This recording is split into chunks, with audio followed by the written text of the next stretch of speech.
F sharp, A sharp, revisited. Hello everyone and welcome to F Sharp A Sharp Revisited, the music review podcast where we give our opinions on what's new in music. I am Joe and I thought I would go for a bit of a reinvention in 2018 and become a music critic reasonable person. I thought I'd be nice for a change. And then I sat down to listen to some of the albums we'll be reviewing this week, and no, I think I'm still a supervillain. I don't blame you. You'll always be a music critic superhero in my eyes. Ah, thanks, Nick. And of course, with me is the Disintegrating Nick. And together we will be picking apart some new music for you all. That we will. We're going to start off with an album which was released, probably the quickest release of this year. Oh, yes. 4 hours into the new year, released by Mr. Jeff Rosenstock with his new album Post.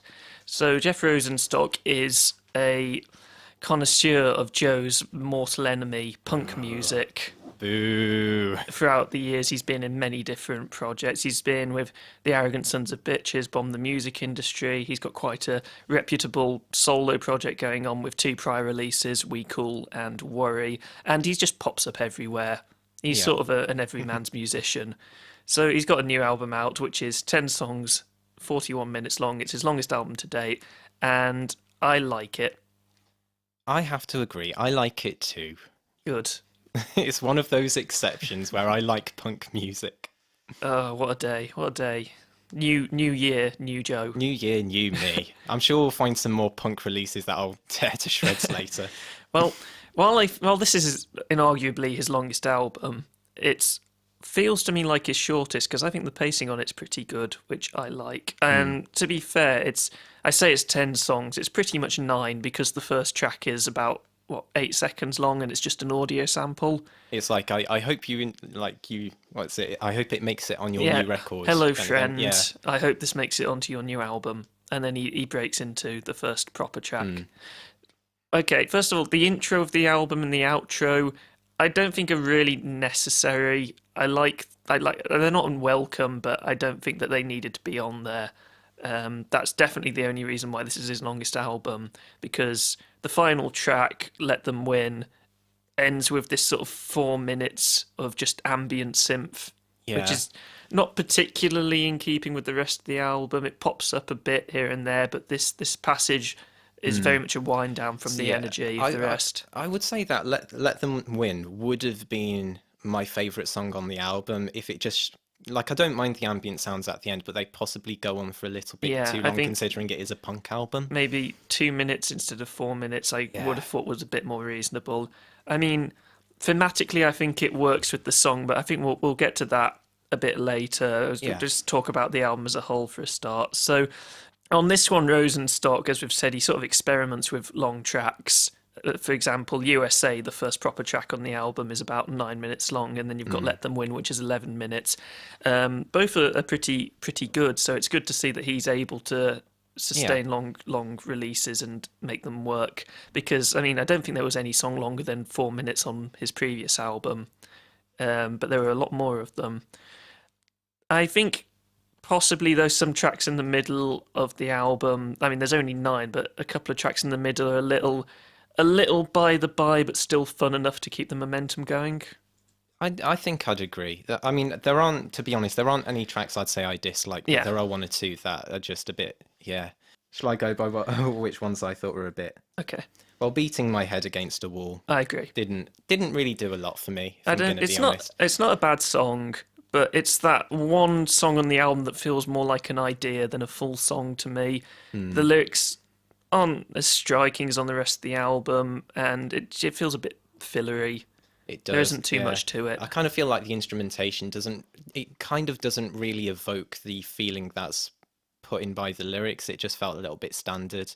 Yeah. So that's probably my weakest track, but it was enjoyable. So I won't rag on it too much. The only other track that I would mention as being a little underwhelmed by was TV Stars. I thought it was a bit of a lull in the album where the pacing is a little squiffy, and once again the lyrics aren't as striking as on the rest of the album. The instrumentation and composition are pretty decent, but I think it goes on slightly too long. Yeah, I can see that, but I actually quite like that song. I don't dislike it. In fact, I do like it, just not as much as most of the other songs in the album. I quite like the imagery of him that he uses in that song, of him playing an instrument he isn't used to, that of a piano, and comparing that to feeling out of depth in a relationship. And that's something I thought was quite interesting.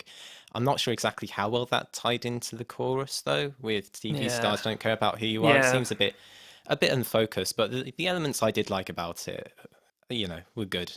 Yeah. Well, let's talk about the album as a whole again for a second, and how it compares to his previous works. Because to me, and I don't mean this in a bad way whatsoever, I think Jeff sounds a bit tired on this album. I think Worry, his previous album, was a sort of existentially dark album from a lyrical standpoint, for sure, with the upbeat melodies from the instrumentals sort of counterpointing that. Whereas on this, his instrumentals are definitely joining him in this sort of darker viewpoint to an extent. And there's a real sense of like malaise on some of the tracks, I think. There's a good balance between dread and triumph. Oh, definitely. But I think that at the same time, a lot of the tracks on here is sort of music to rally behind. And Jeff's sort of got... I mean, Jeff has been doing this for so long. I think he's been doing music since he was about 15. He's now 35. 20 years worth of He's got experience, punk, 20 years worth of punk, I'm sure, is sure to tire anyone out. And I think that this comes through in the album in a way that doesn't sound, perfunctory, but it sounds like he's really drawing on the strength of that and singing his experience. There's a sense of you shouldn't force happiness for the sake of it or because you're good on it on the album. There's this idea that you should do it because you can't let sadness win. And I think if you really listen closely to the tracks, you can get that out of it, whereas on first listen, it does sound a bit darker than the rest of his stuff. It's something you have to read between the lines for. Yeah. And I like that. It's great to see Jeff get older. Yeah, and his music reflects that, so... Definitely. Yeah, it works nicely. I like this album, I do. I think that the skittish electronics and introspective ambience on it as the flavour of the day work very well. If you look at the sort of historical context of the album in Jeff's discography. So I'm sorry, I've talked for quite a long time just then. You're on fire, Nick. I don't want to say anything just because what you're saying is so good. I want to talk about my favourite track of the podcast right off the bat, which is USA, the opening proper track. Okay. I think this is where we'll disagree, but go ahead. It's one of those rare songs which gets the double asterisk mark, which means I really liked it, and I think it's possibly the best song that Jeff's done of his solo career. But I'm going to let you talk about why you don't like it. I like it, but it's just when it goes into after the synthy section, like the main bulk of the lyrics are done quite early on in the song. He then starts resting on the sentiment, "We're tired and bored," over and over again, and it's quite an epic climax. It's structured really well, but I just kind of felt like the sentiment wasn't strong enough to be carried through that epic section, so it didn't really come off as that cathartic for me. I mean, I disagree. Yeah. I don't think that's something that's personal opinion from both of us. Yeah. I loved the chants of A2 USA, A2, A2 USA. I thought it was a really apt statement on modern America and how much people are being let down by it, I guess. As far as the composition of the track goes, like you said, it's very well structured, it's excellently paced, and transitions between the sections incredibly well. I really wasn't expecting it to build up again as much as it did after the ambient section in the middle. Something else I noticed on it is that the drum fills on that track and throughout the entire album are really superior. Yeah, pretty good. Absolutely love the drumming throughout. Everything is great. I love it. And I love the sort of ad-lib vocal melody that Jeff does towards the end. I'm just gushing my praises. I love this track. I found there were a lot of times on this album where Jeff's vocals and a lot of vocalese as well, often put through a vocoder, I think, just worked really well, very melodic, and just gave the album quite a bit of character. Supremely. What a choice of words. Supremely. Yeah. Do you want to talk about Let Them Win? Let Them Win? Yes, so this was... Well, I consider it my second favourite track just because of the 2 minutes at the end, but I really liked Let Them Win because, I mean, of course I like it right from the beginning. Yeah. Nice, gritty, slow, distorted bass. Yes. And I love how you were going to pick that up. Oh, I love how chunky it is. And it really feels like you've got this aggression, this very slow moving mechanic aggression to the beginning of the song. I really think it reflects well this, as you said, this kind of tiredness and malaise that's going through this album. It's kind of clunky, but it kind of works at the same time because there is this feeling of forcing yourself to keep going, which is kind of present throughout the album, but really culminates here. And it's communicated so effectively in just one line of the music. So that's my first point. And I just like the way everything layered on that song as well. In the second verse, you got the guitar licks coming on. They're kind of the same rhythm, but they deviate from the bass line in such a way that really makes them stand out. There's the little lick that goes up towards the end of the phrase. That works really well as well. Can I read out my favourite verse from the entire album on this song, which is, they can make us feel afraid and try to turn it into hate. They can steal our slice for the 100th time, judge us when we cry, and never empathise with anyone but themselves. And I was just sort of thinking, yes, Jeff, yes. And then it's not so much a verse, but just the ending where it's just, fuck, no! I knocked things off the table from how happy that made me. Yeah, I do understand that. I can't help but feel that those lyrics are a little bit hammy, but I give them a pass, really. I think it fits with the album, personally. Yeah. Okay. I mean, I get where you're coming from, but it just made me tingle. Yeah, and I do like the way the track relaxes itself away from its explosiveness. You get that acoustic moment before it kind of devolves into the ambience, which would have been a perfect ending, I think, if it was just chopped that little bit. I had a little idea about the ending of the album with the ambience, and it's sort of first of all, there's the juxtaposition between the screaming of no with the instrumentation at its absolute peak and the way it cuts out at the end to Jeff, just sort of alone with just an acoustic guitar. And in that final verse, he sort of sings quietly with a bit of a quiver and emphasises this idea that despite writing music to bring people together and be brave, Jeff still feels extremely frightened and alone in the modern world, I guess. As he's growing older, things are changing and it's, scary going forwards. And it's not always pretty. Then you get the ending ambient section. It just feels like a sort of moment of catharsis for Jeff, where he can sort of reflect on everything through the music that he's written. That's how I interpreted it. So the first time I listened to it, I thought, okay, this is a bit indulgent, a bit pretentious. But the more I think on it, the more I'm okay with the ending. It does work. Yeah, it does work. My favourite track on the album, though, as a complete song, is 9 out of 10. That's my fourth favourite out of 9. Yeah. I mean, I guess I will perfectly admit my bias here in terms of the song. It's so my favourite album of 2016 was Last Waltz by World's End Girlfriend, and at first I thought it was a sample from that album. It isn't. I double checked.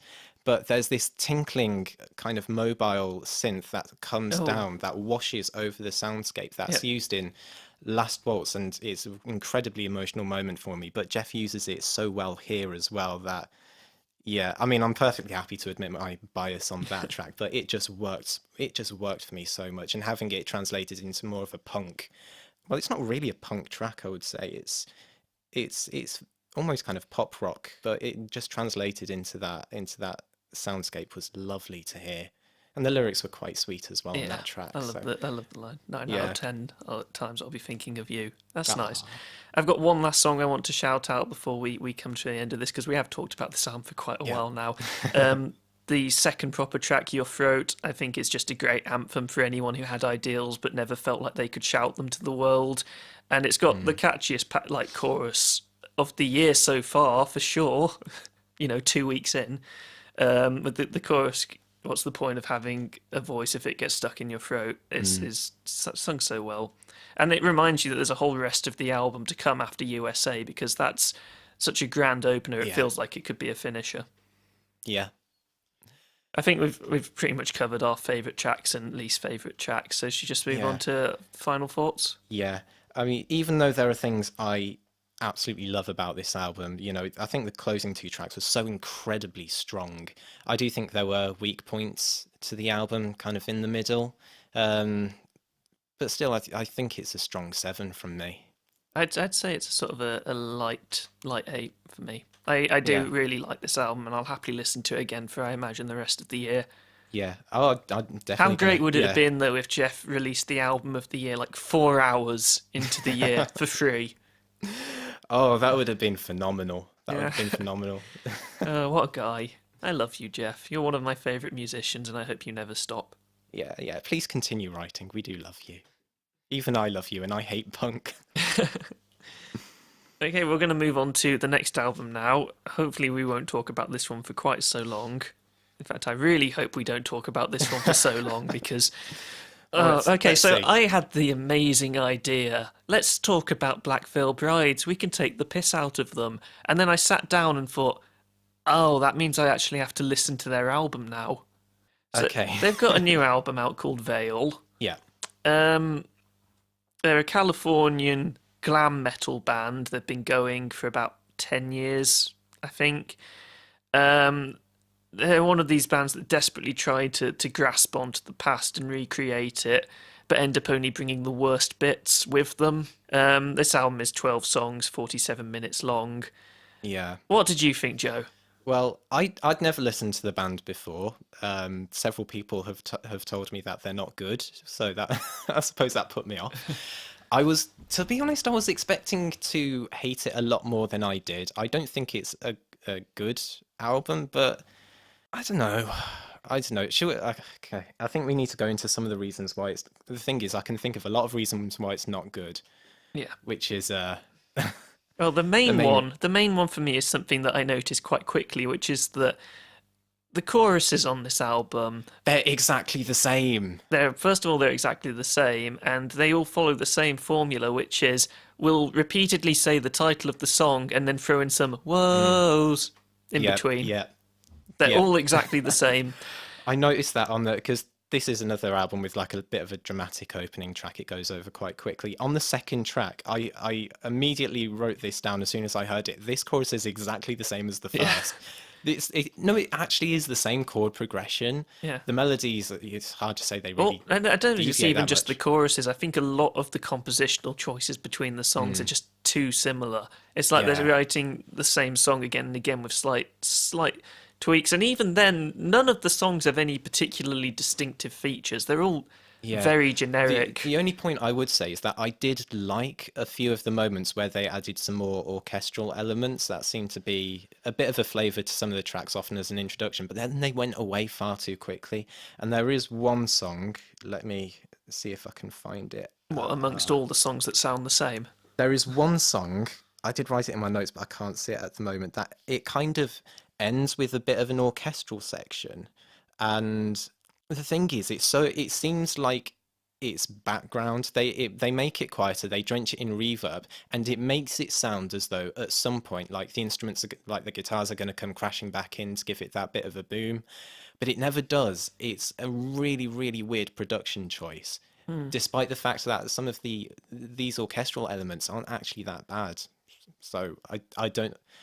I wish I could see what song. As far as production goes, I thought that just generally for the album, it was done in such a way that nothing really stood out as it should do. Even the guitar solos, I thought, sounded a little bit deflated.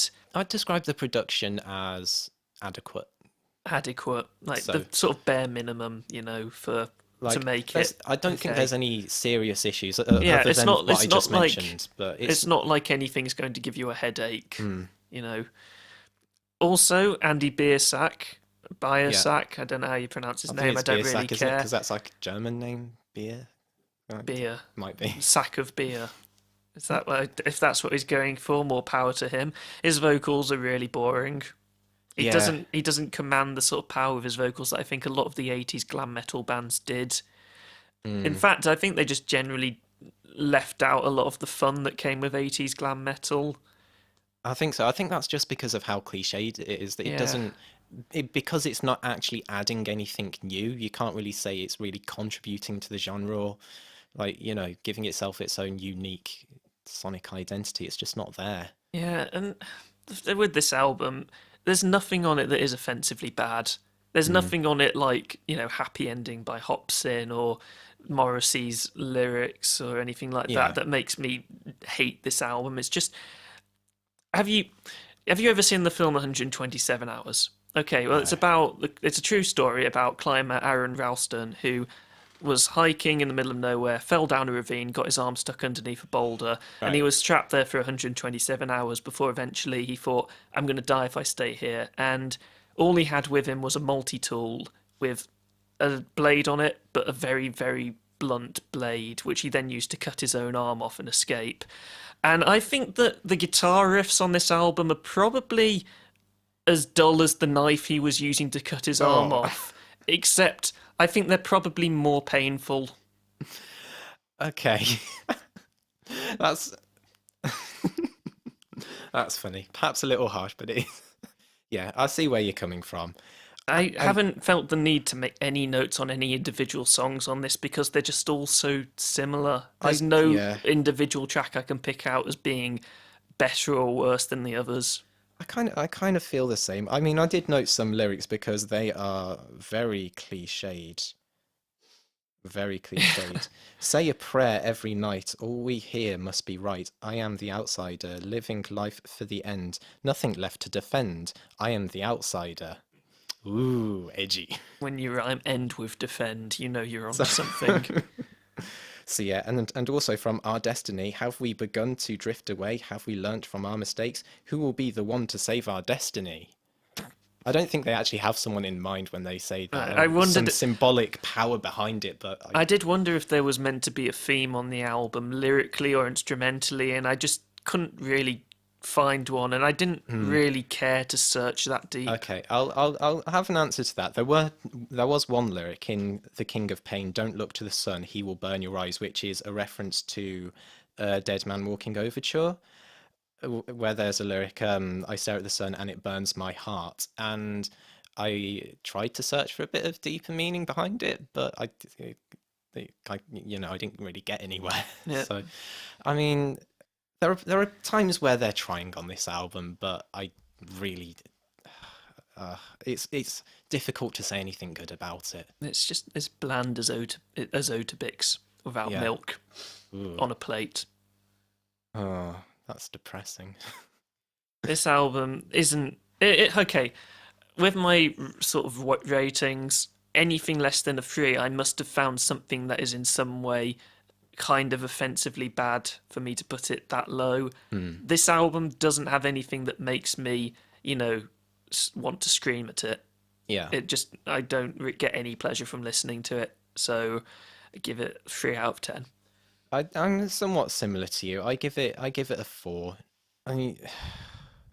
I guess as far as technical skill goes, the guitar solos are reasonably fast and fluent, but that's probably the highest praise I can give to the album.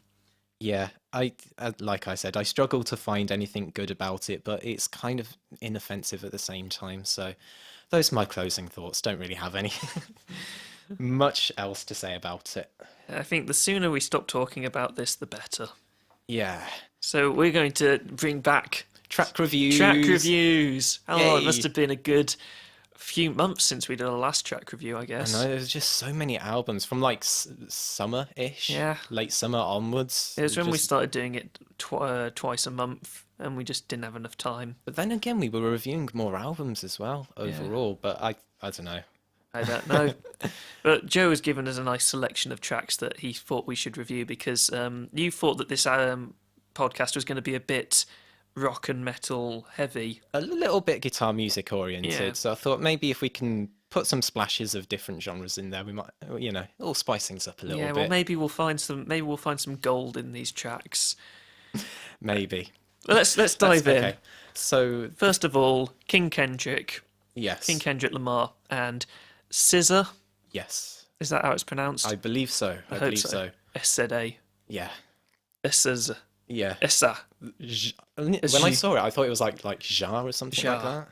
Ja. Ja, but I don't know. Okay, so new track, All of the Stars, this Mm-hmm. collaboration between the two artists, and it's taken from the new Marvel film Black Panther. It's Yeah. the sort of lead single from the Yeah, it's soundtrack. coming out next month, isn't it? the Yeah, film? something Yeah. like that. You know how Marvel films are exciting and visually splendid and great to look at? Yeah. I don't feel like this song represents that in any way. This song is quite mild, really. It's mild, but I have to admit it did grow on me. My first reaction to it was that it's perhaps a little bit boring, but I don't know. Because I still feel like whenever I listen to the song, there's something missing that I can't quite put my finger on, which messes with my mind because I'm a very analytical person. I need to know exactly why my opinions are the way they are. But yeah, like, because there are things I like about the song. I like the kind of techno-infused beat. It's quite nice. I do like the string arrangements. I like how the plucked strings go into bow strings towards the climax. I think both Kendrick and SZA's performances are both good. I think it's a good track, but there's something about it that makes me think I want a little bit more out of it.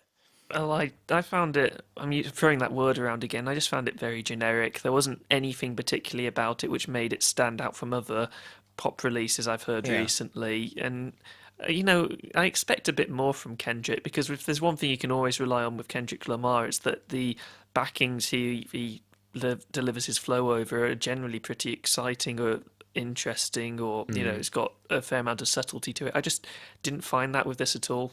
Yeah, I can understand that. It was a grow for me, but yeah, Well, that's understandable. yeah. I honestly haven't listened to it that many times, so it may grow on me if I listen to it more. Yeah. And who knows, it may fit better in the context of the film it was written for than Then on for its like own. solo listening, yeah.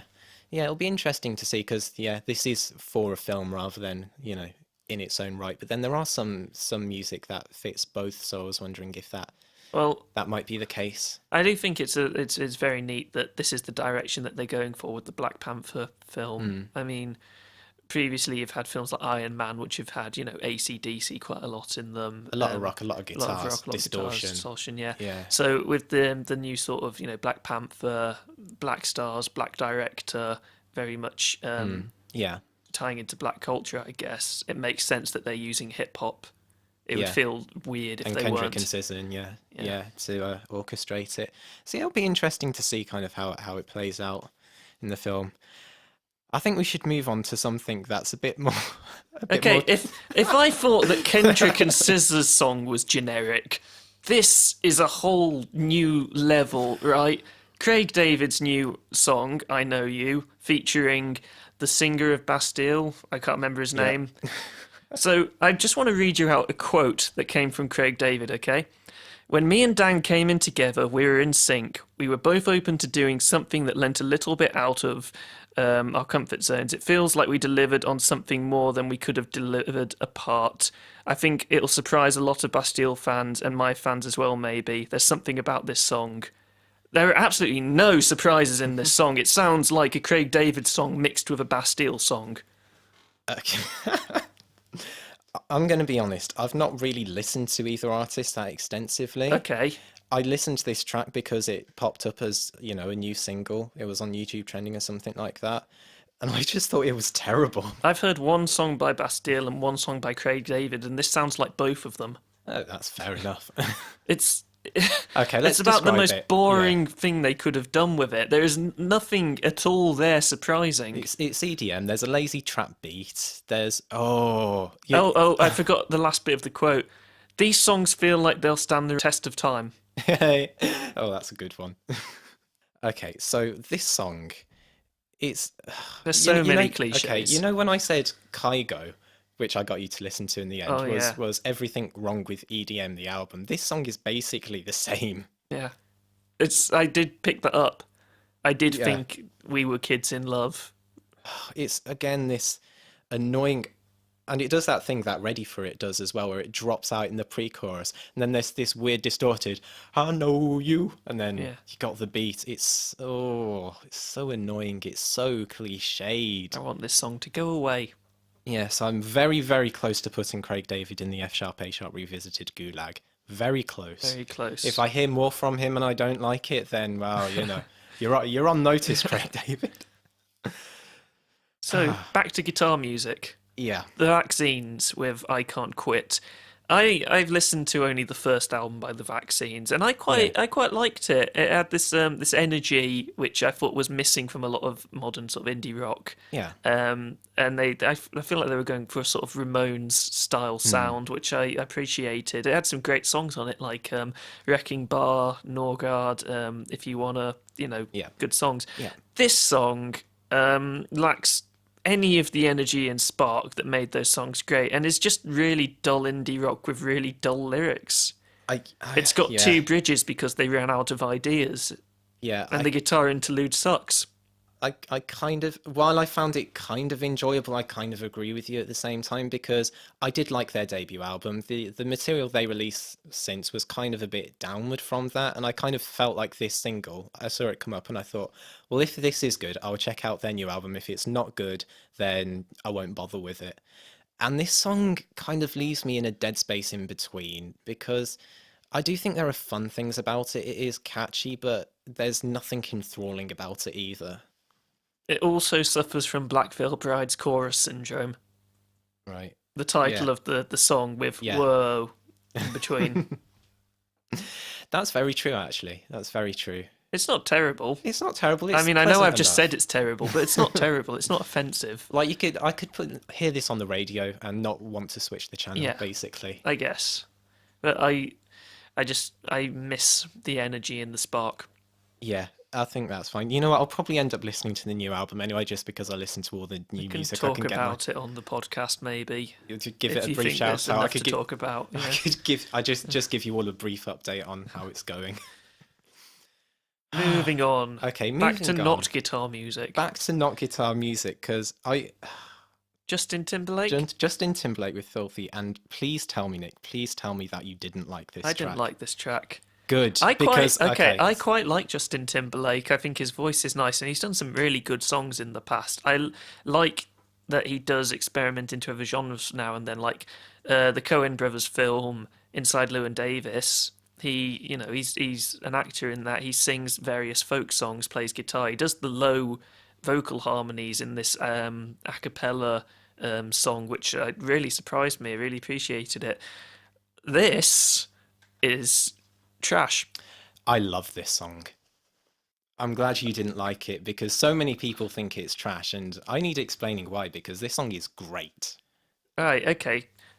If I were to describe the sound of this music, it'd probably be futuristic, which is interesting because the beat relies entirely on early 2010s wub sounds and 80s synth funk, which would be fine, except that's already oversaturated in the music industry at the moment, with Bruno Mars, I guess, sort of being on top there. Oh no, the rock interludes in it like are incredibly awkward. If he keeps the same producers as he's kept on his previous albums, how is he supposed to go into this man of the woods persona that he's claiming to go into? The lyrics are completely ugly and lack the sex appeal he may have once had. And if I ever hear "my humps" uttered again, haters gonna say it's fake. Nah, I'm just gonna say it's bad.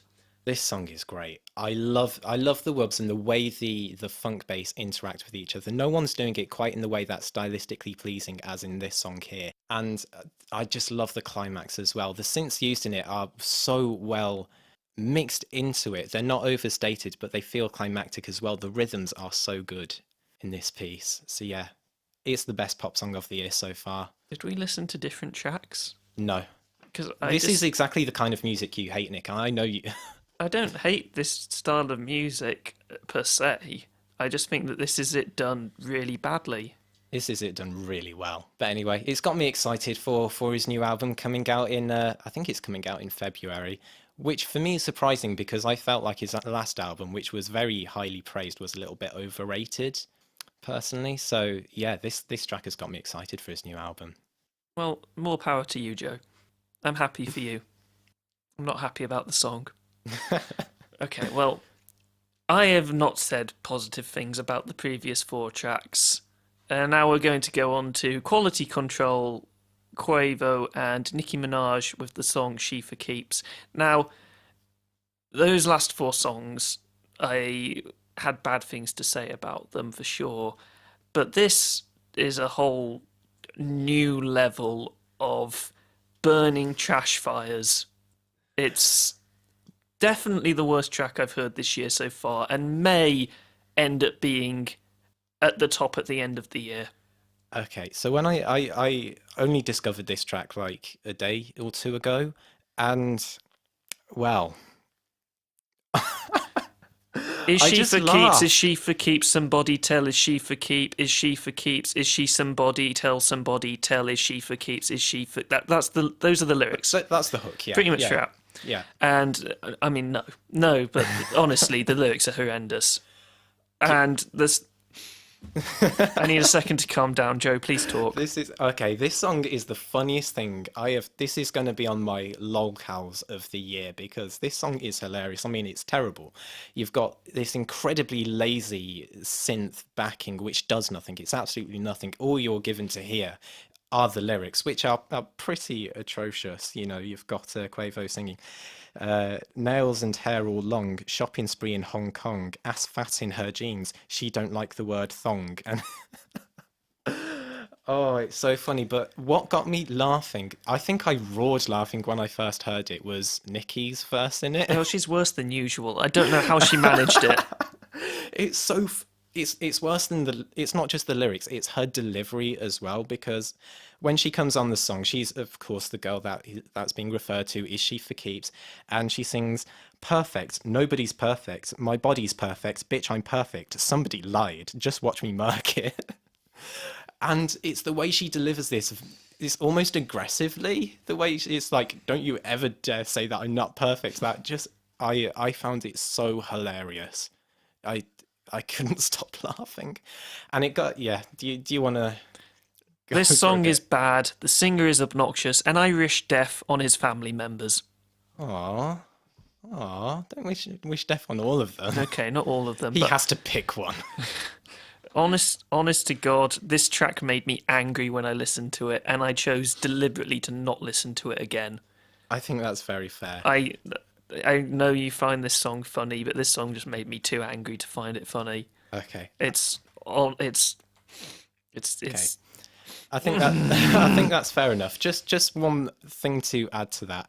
I haven't recorded it yet, so it might not happen. I'll see how it goes. But I have drafted a kind of parody of this song, and it was inspired from Nicki's rap section, and I just thought to myself, what would it be like to have to be in a relationship with Nicki Minaj and questioning whether she's for keeps? And that idea, I more or less ran with the idea. I'm going to record it, see how it turns out, and if not, we'll just edit this part of the podcast out. We'll see. But yeah, I hope you all enjoy it if it makes it in. Is she for keeps? Somebody tell me, is she for keeps? Somebody tell me. Somebody tell me, is she for keeps? Makeup taking 40 minutes every morning, and she gets so passive-aggressive without warning. She's always saying that my hobbies are so boring, but I don't mind because my social life is soaring. But going out in public is like fighting in a coliseum, but no one recognizes her if we visit a museum. I can't figure out if she really loves me heaps. It makes no sense, can someone tell me please if she's for keeps? Is she for keeps? Oh, somebody tell me. Somebody tell me, is she for keeps?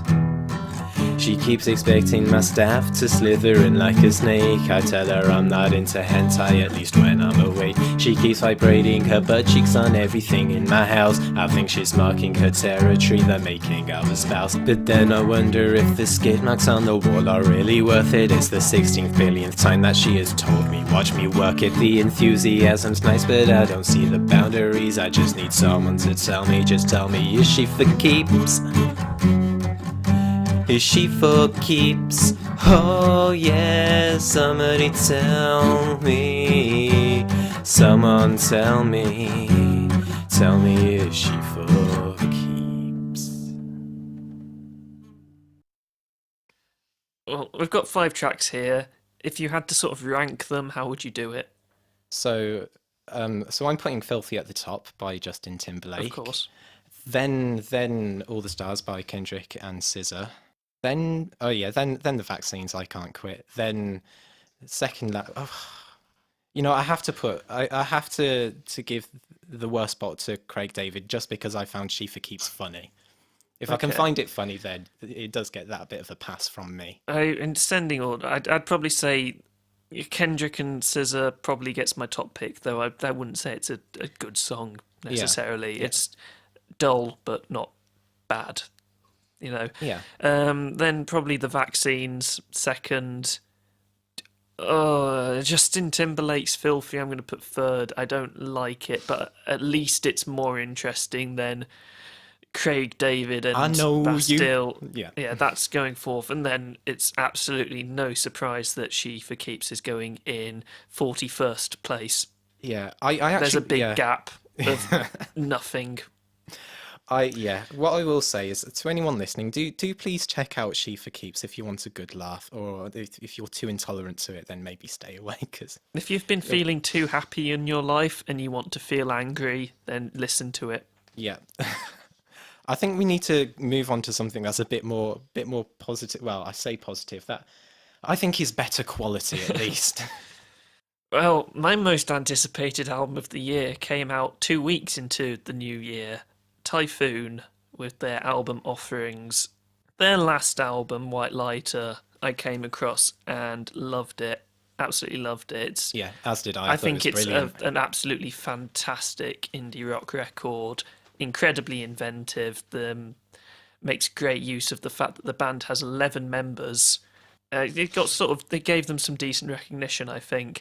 This new album is a concept album. It's 14 tracks long, and it's 69 minutes. And I listened to it for the first time, and I was very disappointed, because everything that I liked about well, not everything, but most of the stuff I liked from White Lighter was gone. A lot of the amazingly upbeat compositions that provided juxtaposition to the lyrics were sadly missing, and actually on a few of the tracks I felt like the band wasn't being utilised properly. But this is a very different album. But then I listened to it again and again and again and again and again and again. I think I've listened to it well over 10 times now since it came out, and each time I noticed more and more to it, and grew to, I think, understand it more and more and more, to the point that I am actually completely floored by this album. And it's making me really mad, because we're, at the moment, 14 days into the new year, and I'm worried that any album that comes out over the rest of the year just isn't going to be as good as this one. So I've had my most anticipated album come out and be as good as I hoped it would be, and I'm just worried that I'm not going to enjoy anything else as much. Okay, don't worry about it too much, Nick. We've got Fall Out Boy coming in a few weeks. Oh, of course. How could I ever forget? Sorry, I had to make that joke. We might get Alex to join us for that one, I think. It would be fun. Okay, I will start off by saying I'm not as floored by this record. I guessed you wouldn't be. You are, because I did find it frustrating, but okay. So there's one aspect to this album, which is it's so incredible. It's nearly flawless. Like I could only nitpick a few things about it. The lyrics and the story is pretty incredible. It is described as a 70-minute exploration of memory and sacrifice well, he described it as 3 different movements. It's actually 4, which is, Yeah. you know, it's split into 4 sections: floodplains, flood, reckoning, and after party. And I was worried at first that it was going to be a bit of a gimmick throughout the album, but no, it works No, really the well as a concept concept. is really good. It's really strong. It's really good. The story is great. The story's great. The lyrics are great. The composition massively complements the dark, hazy tone of the lyrics, and it's got these occasional crescendo flashes of hope throughout. And my original problems I possibly had with not feeling like they were utilising the band properly, they do, but they know when it's good to hold back and when it's a good time to fully use them. This is where we're going to disagree, because I thought that the instrumentals were a massive letdown a lot of the time. I could only really pick up like half the tracks that I felt that the instrumentals were actually interesting. But that's fair enough, because I felt the same way the first time I listened to it, and in fact up to probably about the 4th or 5th time. But I have listened to it several times now, like 4 or 5 times, and it's the same points in the album that I feel like they're lulling, because the instrumentals just don't have the ingenuity that they need for the tracks, which I think is such a great shame, because there are so many things I love about this album in terms of its concept, its story, and again, I'm sure we'll get into some lyrics soon, but they are lovely. They are great. Well, I feel like there is a ton of subtlety in this album. I only notice more every time I listen. I picked out a few bits, like the soft electric guitar that provides the backing and coverings I never noticed at first, and I think works incredibly well. The humming cello in Bergeron. And my favourite is the piano slides in Unusual in the climax section, which I would never have imagined anyone would have the guts to put in, but fits so well. I do think it rewards repeated listens. Personally, that's how I found it, but I don't know whether it might be a bit infuriating for some listeners. Okay. Well, we've talked a little bit about the concept. I kind of just want to read out some of my favourite lyrics, because Can I? I'll start off then, Okay, because I've taken down quite a lot. So the first one's from my first favourite track, Algernon, which you have found me out, you have called my bluff. I don't know anything about this stuff. I'm just tired and I'm waiting for my wife to pick me up. A woman slouched in her chair disrupts the silence to say, the part of you that I love is still in there, even if it doesn't know my name. Oh, that made me want to cry. there are some feels. It was absolutely heartbreaking. I've also got in the song Remember, I come home and the door is hanging open, the smoke alarm is howling, the bathroom mirror is broken, find you standing in the backyard pouring gas on the bonfire, ass naked in the middle of December, the shame you don't recall with the clothes you don't remember in flames, tearing pages of notebooks, in the embers your makeshift funeral pyre. The imagery of that is astounding. In the song Coverings, eyes upon the darkening stain as it spreads across the picture frame. Before the faces disappear, burn the image in my brain. That's one of my favourites. I noted that down as well. I've got so many. Chiaroscuro.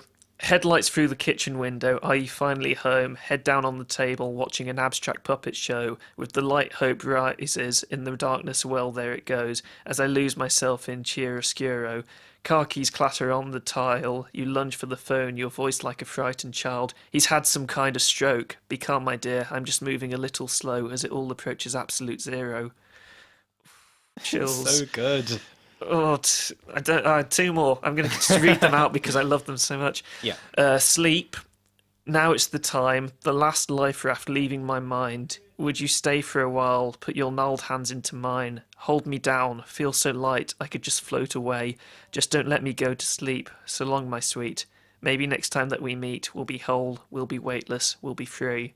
I love that one so Beautiful. much. That's one of my favourite so moments touching. on the album. And then you've got the second half of Sleep, which is, I think, dubbed After Party. This one almost takes my favourite spot because I just think it's such an amazing point on the album to put them. And this one's done as a chant.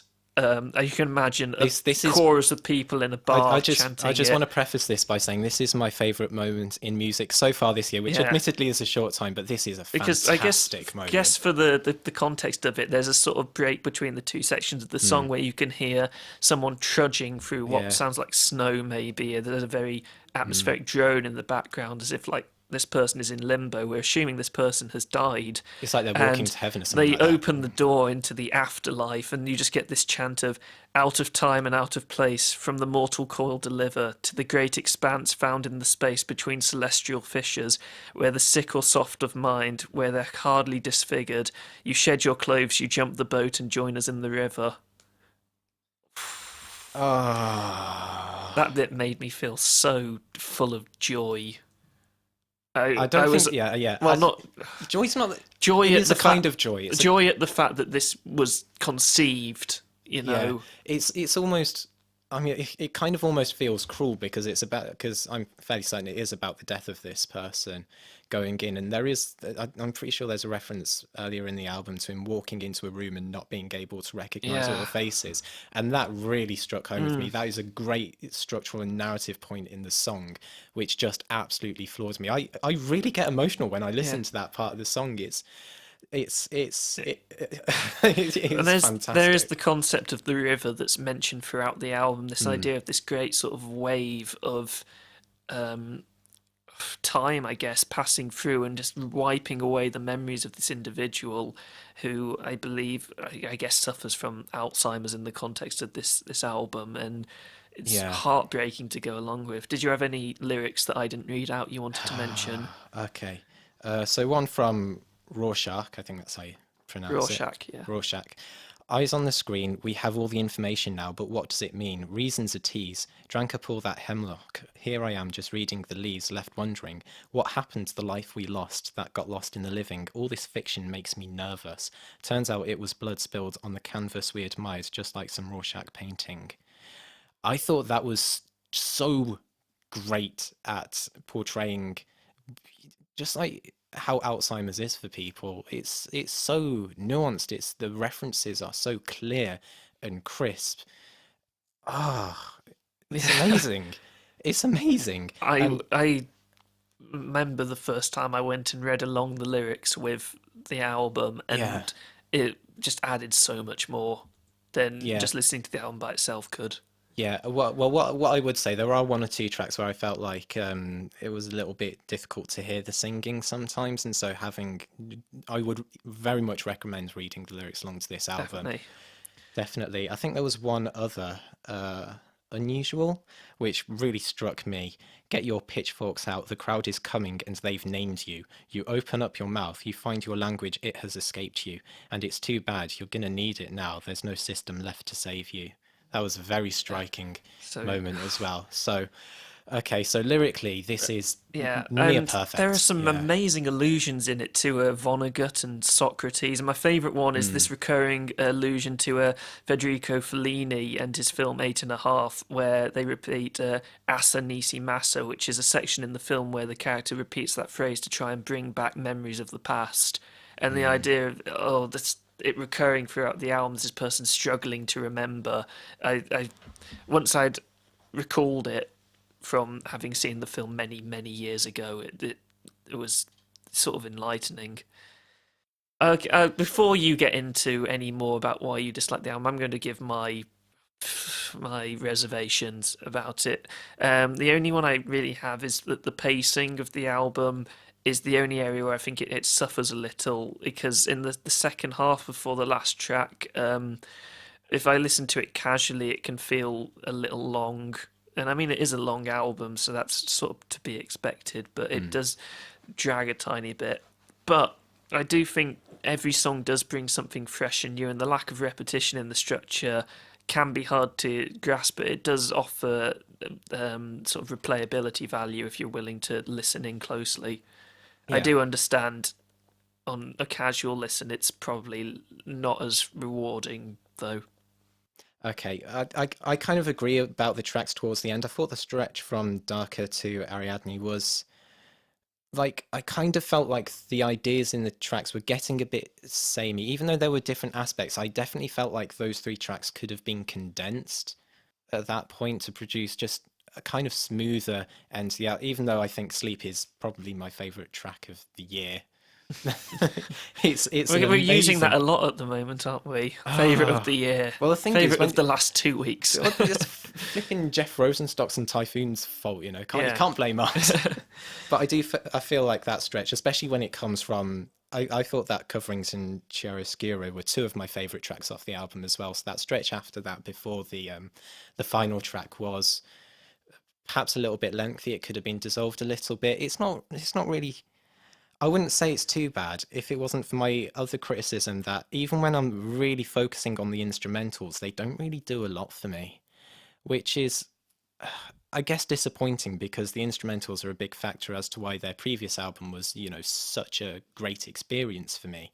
And it's not, I know it's a bit unfair to kind of judge it between, you know, different albums, but I kind of felt like this album, when they decided to layer things up, it didn't necessarily add any harmonic interest or rhythmic interest. I felt a lot of the times the layerings were there just for the sake of being there rather than because they were integral to the songwriting or they added a new layer of depth to the meaning. And I I think that guess I was disappointed by that.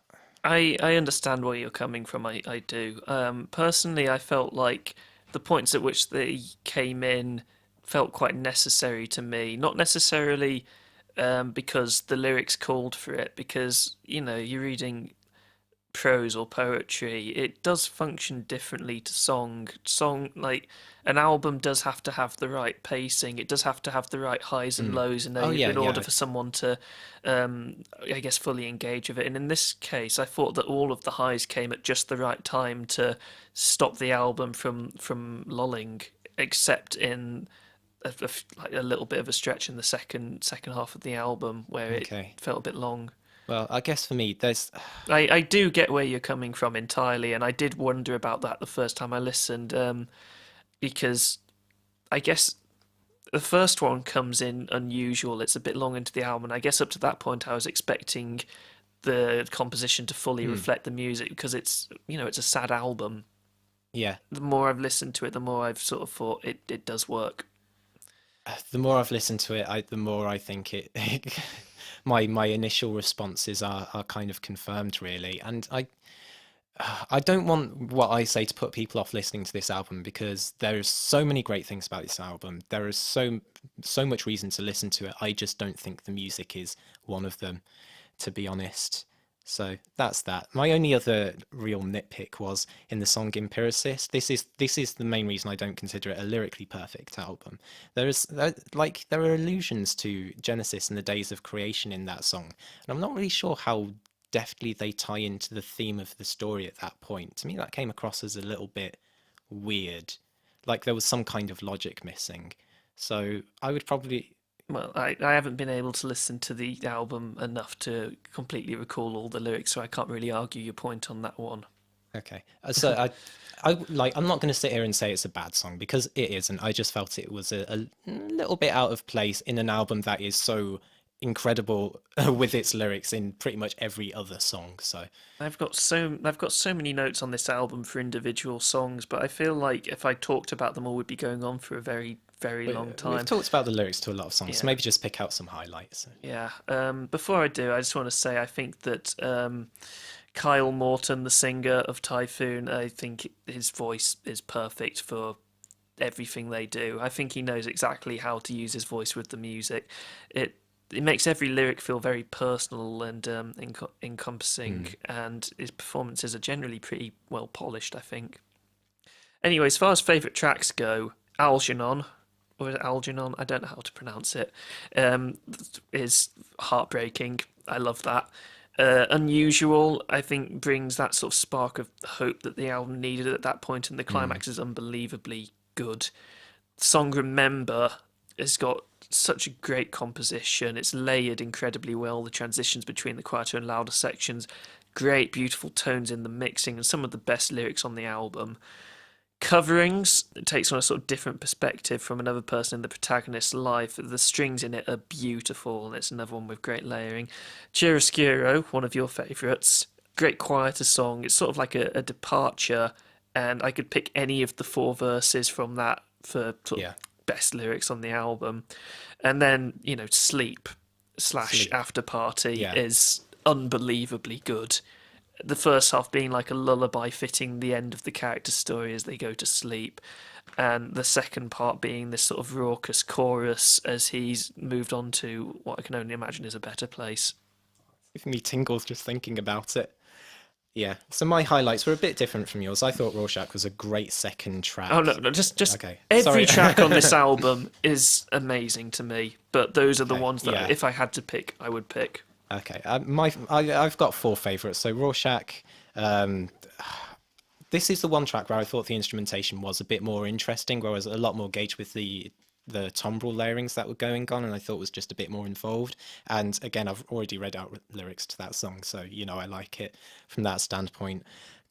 Coverings again was a lovely change of pace, with the female vocals and that soft instrumentation, which goes into Chiaroscuro. Again, you've mentioned. I just love the tenderness of that song. Tenderness is just it's amazing, and I also really like this, just the strings going on top of that one as well. I really felt the emotion coming out of the layerings as well. So I think it's fair to say my favorite songs are the ones where I felt like the instrumentation was matching the story and the lyrics in the way that I really wanted it to. And then of course I've already mentioned Sleep. Sleep is perfect. Pretty much. Rating this album's a bit difficult for me because at the moment I would give it a light to decent 9, I think. But as has been proven, the more I listen to it, the more I seem to get from it. So that has the potential to go up. Yeah. The first time I listened to this album, it was probably like 7. Yeah. So who knows where that could go. Yeah. My rating for it is strong 7 to light 8. Again, it's for me it's just that juxtaposition of how much do I want to weigh in that it has such fantastic lyrics that Yeah. it's very much very likely going to be my end of year list for best album lyrically, maybe concept and story as well, who knows. But yeah, I've already gone on about it, so I'm just going to go on with the strong 7, light 8. That's still I a think good that's, score. yeah, I would still very much recommend this album. Well, we talked about that one for a long time as well. But we're still got Well, one there's a lot album to to go. say. This is what happens if we do track reviews, Joe. Okay. You introduce this one. Okay, so moving on, we've got With Doom We Come from Summoning. So this okay. I still can't get over how great that album title is. With Doom We Come. Yeah, Okay, so I'd not listened to the band before, me but neither. I saw they had a new album coming out. I checked out the band. It turns out they've got some acclaim behind them, some good albums. I haven't actually listened to them yet, but I thought, okay, they've got a new record coming out. Let's give it a whirl. Let's see what it's like. So I don't really have that much notes on the band, but this album, I kind of like it, but I also think it's really bad at the same time. That's exactly how I feel. So I mean, I don't get it. It's got pretty good compositions, I think, and the imagery that it evokes of the sort of Middle Earth, Middle Ages type Yeah. thing is great. But at the same time, oh my god, it's cheesy. it's cheesy. Oh my god, it's Yeah. corny. And the mixing and mastering on it is absolutely terrible.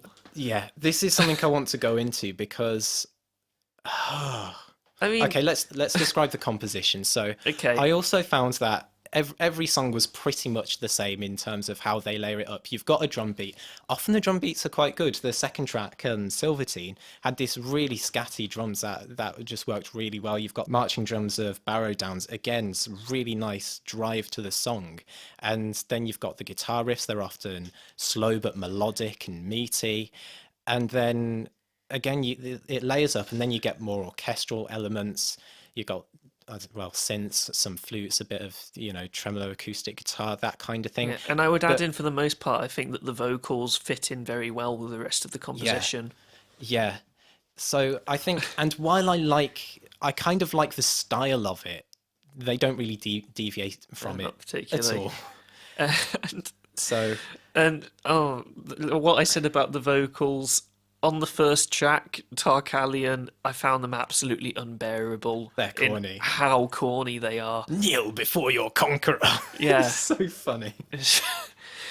Uh, And my day will come. yeah, It's so funny. There's too much Okay. cheese to bear in that song. Okay, so I kind of want to go on to your point about the production on it, because while I enjoyed it compositionally, I also didn't enjoy it compositionally as well, because the way they layer it up, there are a lot of different melodic lines going in within the kind of higher voices, like, your flutes and more orchestral elements. And oftentimes they clash with each other. And at first I wasn't sure whether this is a problem with the composition or the production, or if it's both, if it's a mixture of both. And I'm kind of thinking it's the third option, because you kind of want to follow a particular flute line that seems like it's going in a nice direction, but then it will suddenly get lost within this synth that's going on within the same kind of voicing, the same kind of soprano, if you will, area that the flute line is going in, and it makes it a little bit difficult to listen to. And like, I kind of think maybe this is some masterful composition, but it kind of feels like they don't know whether they want to make it like a harmony line that it enhances the harmony of the piece, or whether it's a melodic line and you want to follow it and see how it interacts with other instruments. And I just found that a bit frustrating, really. And I kind of feel like maybe if it was mixed better, that would have solved it, or if it was composed differently, it might. Yeah, I don't know. I get what you mean. I hadn't completely thought about it that way before, but I do get what you mean, because when I was talking about horrible mixing and mastering, I was more just thinking the guitars completely destroy the drums throughout, and the woodwinds and brass are either obnoxiously loud or difficult to hear. Right, And the yeah. dynamic range is just horribly bipolar. It's just they do not seem to have any idea of how to balance the songs. Yeah, which is so frustrating, because I'm listening to it thinking this might be a masterpiece, but I have no I idea. just can't hear it. Yeah. Let's talk So- about some of the best and worst tracks. Let's start positive. I thought that Silvertine was pretty good, expertly crafted, pounding doom metal, and the horns are brilliantly intense in that track. Though I do, as I've just said, recognise that completely goes at odds to the rest of the album, where they're all very muted, I think. And the backing choir that happens in it is kind of a bit hair raising. I do like Yeah. it. And Merklands evokes the title imagery very well. I do get that sort of sense of very. I really like the prepared piano I think it's prepared piano. It sounds like it at the beginning of the piece. It works really nicely at the atmosphere. It's one of the few places where the sort of cheesy synth sound works. Yeah. And it's got a good variety of quieter and louder sections, a bit more so than the other tracks, I think. And as I said, the vocals, especially on that track, I think worked very well. Yeah. I'd agree. I'd also add Barrow Dance. That's one of the shorter tracks, and I felt like it gave the album a much needed breather, just because the 4 or 5 tracks that come before it, were very samey in their structure, how they're delivered, how they layer up, and then that song comes on, and it's almost like a bit of a relief, really, partway through before going into the rest of the album. As far as bad tracks go, I've already mentioned Tarkalion, which is the opening track, because it's just those vocals. So cheesy. They're so unbearably cringy. it made me squirm to listen to. Yeah. I mean, the composition is decent, but those vocals and the woodwinds are distractingly horrible. The sound of them in the mix is grating, I think, which is not what you expect from one of the softest instrument types. Yeah. Okay, my other least favourite track was Heruma. I think that's how it's called. I think most of the song Yeah. titles on this album we're probably horribly mispronouncing. Probably. Probably. I just felt it was a bit boring. I mean, it takes the same structure as all the other songs. There's no point in me describing it, but it just did so more boring than the other songs. But yeah, so this album, I don't think we're going to get much more out of No. this album. It was frustrating, but I kind of like, I want to like it. That's the thing. It almost reminds me of like PlayStation 1 edgy RPG type soundtrack. You know what I mean? Yeah, I it get what sounds you like mean. it, and it also sounds like it's playing like from the disc through the speakers. It's that kind of kind of not very good production value. So I'm just going to give it a 5 out of 10. Despite the fact it's ruined in so many ways. I haven't put down a rating for what I think of it because I honestly couldn't tell whether I liked it or not. Yeah. I still don't know after what we've just said. So I'm just going to give it slap in the middle of 5 because might as well. I just don't know. Might as well. It's for sure better than Black Veil Brides, I think. Oh yeah, they at least make an effort to like make some interesting compositional choices on this album. So yeah, I don't know. It kind of makes me feel like I want to listen to their previous work, like if they do this sound but like better without all the problems. Yeah. But this album, I don't know. I'd only recommend it if you want something to I think it wins the award for best album title of the podcast, though. With Doom We Come. Yeah. I mean, kneel before your conqueror. I do like a bit of... I do like the cheesy factor of doom metal, but in this album, occasionally it is just a bit too much to bear. So, yeah. That's everything. We got through it. Yeah. First podcast of the new year. 23 to go. 23 to go. Yeah, well, let's give a quick rundown over what we thought and what we're going to give to our ducks. Yes, okay, so Jeff Rosenstock, even though he's a boisterous little one... he doesn't need any more bread. He's grown up enough, I think, at this point. He's big and strong. I wouldn't say too much, Nick, because otherwise he'll throw a strop hill. No, I think that he's one of those ducks that likes to act all big and hard, but in reality he's a little bit shy. A bit softy. So we'll be feeding the ducks, but he'll stay on the side and wait until everyone else is done. So, yeah. So he will make wry observations of the ducks that are eating bread from the side. Yeah, I'll throw a piece of bread, a piece his way, and if he chooses to let the others, then that's up to him. I won't be offended. I feel the same way. What about the glam metal duck posse, Black Veil Brides? Would it get me in trouble if I said like scrunch the bread up into a ball and try and hit their beaks with? I don't know. I just kind of feel like they need to try harder. I'll be throwing the bread in the opposite direction to them and making them go around the other ducks. They're better than they were. I mean, okay. There's nothing terrible. It's just bland. I have no point of reference for that, but yeah. Well, it's better than the other stuff I've heard by them. So I'm going to move the gun up so it's not pointing at them anymore. Yeah. Oh yeah. You've got to incentivize them a little bit. I think that's fair. And then we have Typhoon. Typhoon offerings. I am going to give them a giant loaf of bread. I'm just going to chuck it into the water next to them. I think that'll get you in trouble as well. Yeah, I think I'll give them some high quality. I think they do deserve it. And a hug. Yeah. The day I see you hug a duck. The day you see me hug a duck. Hug a duck. Hug a duck. That's what you've got to do now. Okay, I've got to hug a duck before the next podcast. So says Alex. And there needs to be picture proof. All right, and finally summoning. Okay. I kind of want to point the gun in their direction, say, there were some problems here. I'm going to point the gun at them and then shoot bread out of it. High-speed bread to the face. Ooh. Yeah.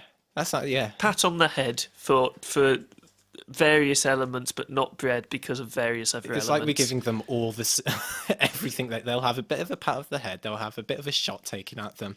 Have a bit of bread. We'll confuse them. Yeah. They won't know what they're doing, right or wrong. Okay, so yeah, I think that's everything. First podcast of the year, all done and dusted, and we will be back in 2 weeks' time with Alex guesting, I imagine, to talk about Fall Out Boy. Yay! We'll be talking about it as well. We'll see. They did actually drop a single. We didn't mention that in the singles bit, but they did drop one, and I did listen to it before I came out. I haven't. This morning. Do you want to save it for next podcast or give your thoughts now? I think it's all right. I only listened to it the once, but it made me a little bit more optimistic about the album than I perhaps was previously. My main worry about it is the fact that they were due to release it, I think, July last year, and then they pushed it back 6 months. That's never a good sign. No, I think that is. Well, if they've actually taken the time to improve on it, If they have, then sure. But that, I don't know. I'm still wary. We'll leave that for next time. In the meantime, this podcast is available for you on Podbean, iTunes, YouTube. And, Joe, various other podcatcher sites. Yeah, we are on social media. You can find us on Twitter mainly. Facebook. I guess Facebook, though, you won't find much there, because who really finds things on Facebook nowadays? No one. So Twitter, it's a dying website. Twitter primarily, and Joe, shameless plug of Joe, YouTube channel, Mr. McTidge. We'll also give a shout out to other people we like, Stacey. Yes, we love Stacey's Pop Culture Parlour. And the many other podcasts she does. Yeah. How she does them, no one knows. Yeah, she shouted us out in her end of year show, so I was like, yay. Oh, that's nice. And I give a shout out to our friends Charlie Alcock and James Gardner, who have a comedy channel on YouTube. It's called Alcock Gardner Show. And they are funny. They're funny and good. Yeah, good, funny good people. and funny and good. And if that's not all the praise you need, then I don't know what is. And what's wrong with you? That's the end of the podcast. Go away. Bye. Bye. F sharp. A sharp. Revisited.